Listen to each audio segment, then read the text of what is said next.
So when you self-validate using be your own best friend and opposite of the golden rule, what you're doing is instead of basing your sense of self on fear and insecurity, you're basing your sense of self on your values and rational mind. Some other strategies are what I call worst case scenario exercise.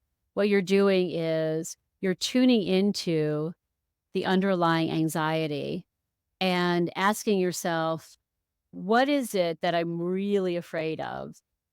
You want to really get down to the underlying and asking yourself, what is in my control to prevent the thing I'm afraid could happen?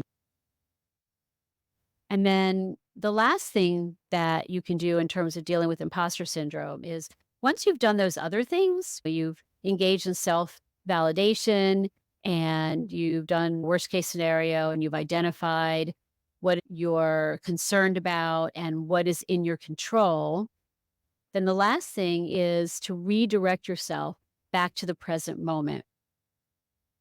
And I have an example here of my own.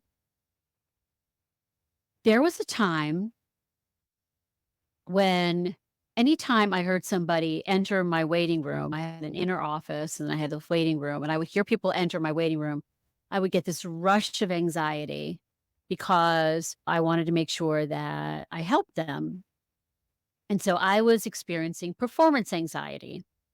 I said to myself, okay, what is it that I'm afraid of?